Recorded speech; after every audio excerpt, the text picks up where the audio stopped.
My channel is basically about me thinking about stuff and giving you some hidden insight into the world of entertainment. And unfortunately, right now, I'm absolutely stumped. I genuinely do not understand how is it possible? How do these people still have a job?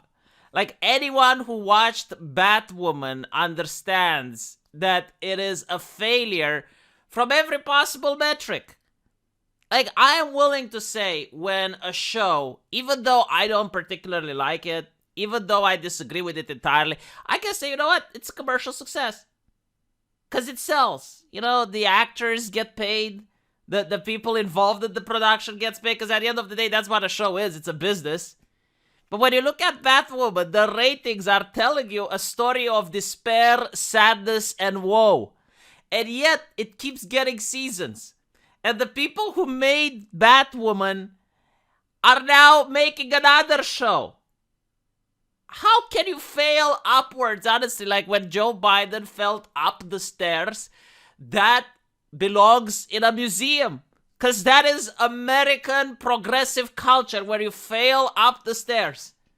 You get another show after such a fail. Like, okay, I'll tell you even why Batwoman is a failure. It's not even like the cringy messaging and all of that. Like, no. It's even the fact that they're not paying attention to their own story. Like, she gets into Gotham, and this is in the trailer, by the way. Like, she gets into Gotham, steals Batman's identity, steals Batman's business, steals his suit, and then she says that she's not going to allow a man to take credit for what a woman can do.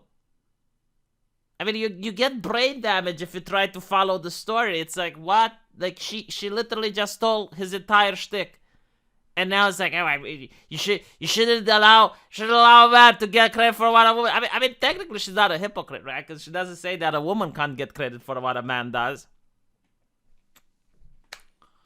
But anyway, so apparently we're going to see Gotham Knights, which has nothing to do with the video game, thank God.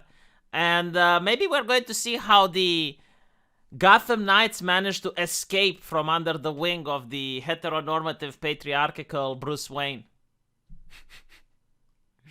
Gotham Knights is based on the characters created for DC by Bob Kane and Bill Finger. It's not a spin-off of Batwoman, nor is it tied to the Gotham Knights video game.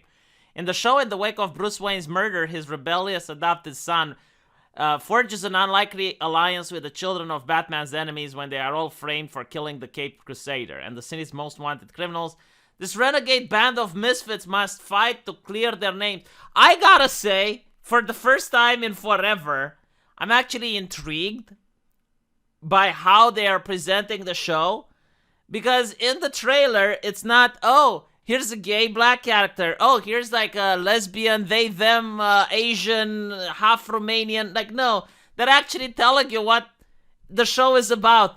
And it's an intriguing story. It's like, okay, so Batman is murdered and his kid is making an alliance with the other kid from the villains. Like, that's interesting. Now, I have no hope that these people can pull it off, given their resume. But like, I gotta say, the marketing spot on.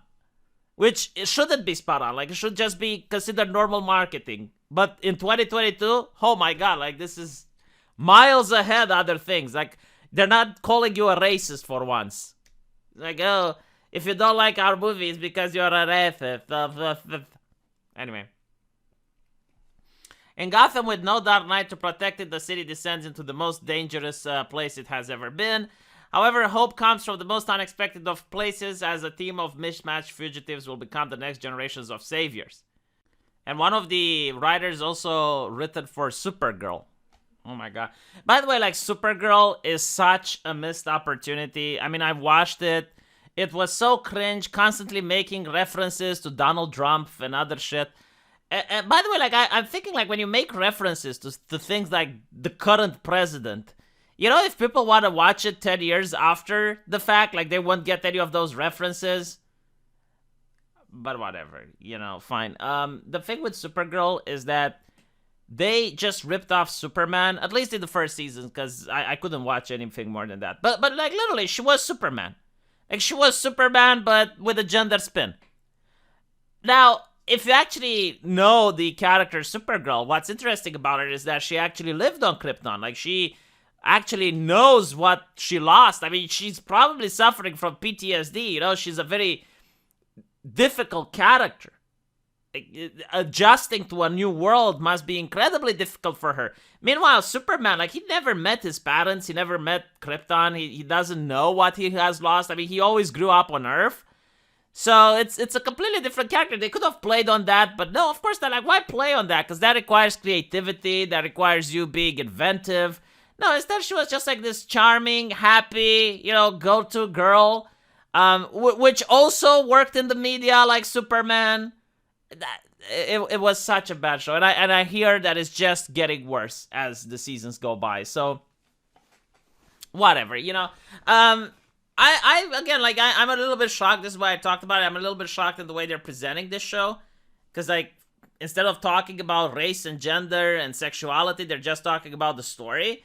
So, like, this just blew my mind. But, no, I have absolutely no faith that these people are going to pull it off. None whatsoever. Let me know what you guys think, though. And I'll see you in the comment section. Take care.